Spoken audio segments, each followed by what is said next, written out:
no es que no te va a pasar nada malo, es que Él estará contigo en todo lo malo que te acontezca. Bien, entonces es muy necesario dejar claro cierto punto en el Evangelio.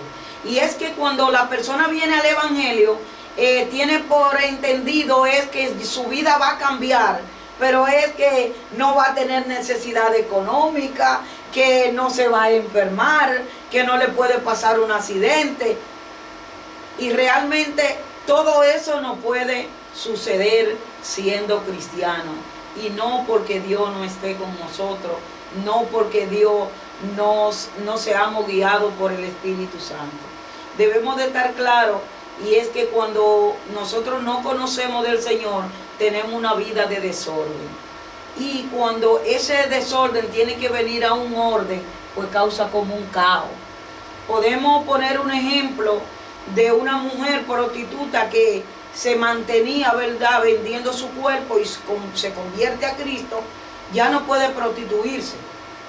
Entonces, ya esta mujer va a pasar quizá un tiempo hasta estabilizarse en otras cosas para ganarse su vida, quizás hasta pasar hambre.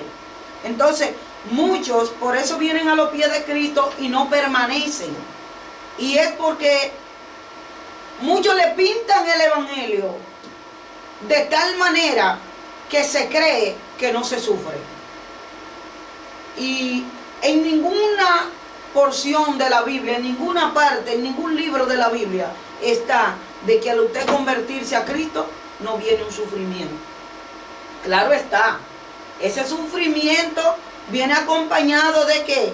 De que el Señor va a estar contigo, de que tú, si permanece y persevera hasta el fin, es salvo. O sea, nuestra garantía en el Señor es perseverar hasta el fin. No es que te convertiste hoy y que ya mañana las cosas no me están saliendo bien y me voy para el mundo. Porque allí en el mundo yo tenía X cantidad de cosas y hoy no la tengo. Por ejemplo, cuando yo me convertí a Cristo, yo puedo decir que económicamente tenía condiciones quizá, ¿verdad?, más cómodas, vamos a decirlo así. Pero si llegaba a Cristo en ese momento, o yo partía de este mundo, ni me iba a llevar a esas posiciones y mi alma iba a perecer. Entonces es un tema, porque hay gente que se están preguntando ahí y están escuchando a usted y están diciendo, pero entonces yo voy a ser cristiano para ser más pobre. No, no necesariamente, porque ahí hay un tema que yo tendremos que buscar como otro, en otro espacio para debatirlo en cuanto a la riqueza. Y es que han confundido la riqueza con la santidad y nada que ver. Cuando en la Biblia habla el pasaje bíblico que dice que primero entra el rico a un camello por un ojo de la aguja, que el rico a los reinos de los cielos, no se está refiriendo a que Dios no nos puede dar económicamente riqueza. Porque si decimos que eres el dueño de la plata y del oro, ¿y porque si yo soy tu hija no puedo tener plata y oro?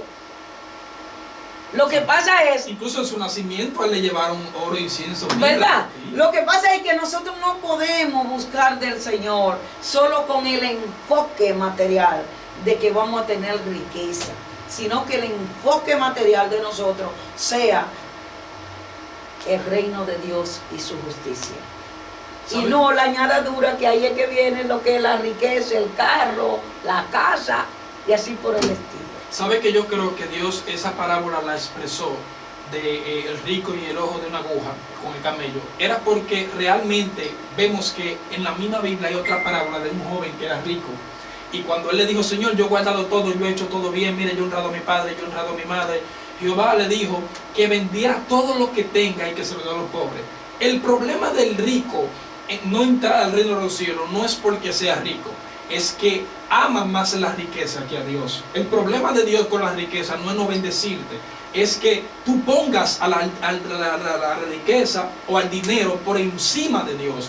Por eso realmente es que Dios habla esta parábola, porque ningún rico quiere servirle a Dios de corazón, sino que le sirve al dinero y también le sirve. Entonces Dios dice que no podemos servirle a dos señores. Ahora bien, la Biblia representa hombres que eran ricos, y cuando la Biblia representa a alguien rico, era rico de verdad. Abraham era rico, Job era rico. O sea, cuando analizamos en la palabra, vamos a ver de hombres de Dios íntegros que eran ricos, pero a final de todo, aún siendo ricos, fueron hombres que se salvaron.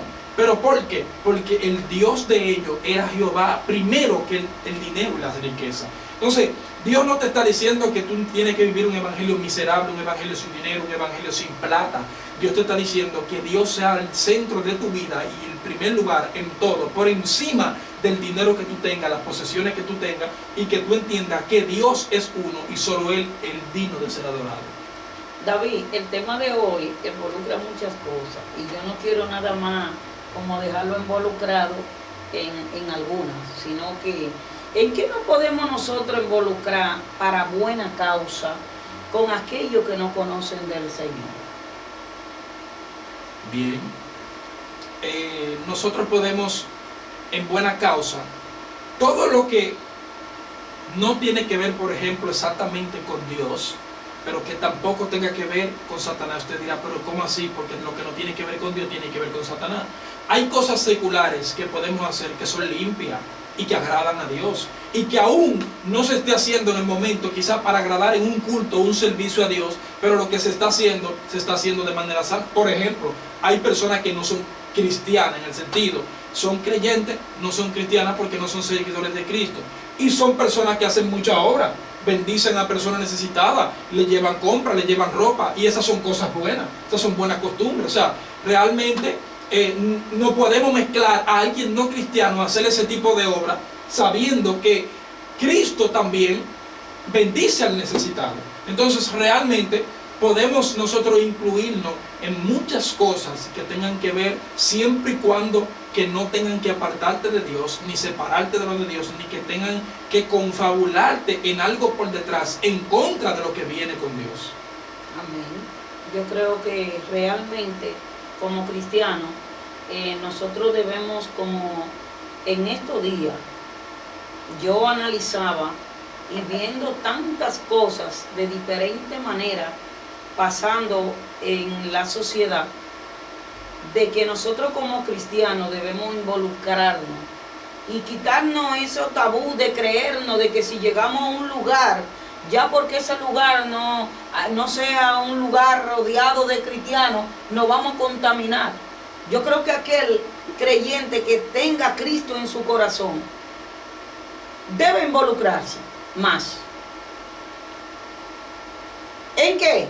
Por ejemplo, estamos mirando ciertas condiciones a nivel secular que no tenga que ver con la iglesia en el sector, y por miedo a que nos digan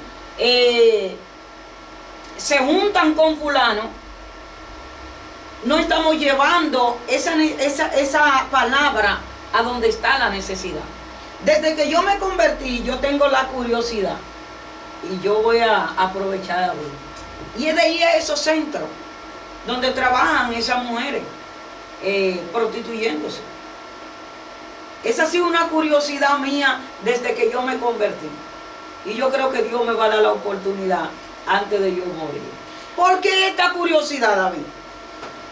Porque cuando nosotros no conocíamos, al menos yo no conocía del Señor, yo iba a un centro, no quizá donde se prostituían, pero centro de bebida. Y yo pagaba lo que el DJ dijera porque me pusieran la canción de Chayanne. Entonces, ¿por qué yo no puedo ir a esos centros y pagarle al DJ lo que él diga? En el sentido que yo pueda manejarlo, ¿verdad? Para que me deje predicar 5 minutos. No más. ¿Podemos? ¿O está bien? ¿Usted cree que eso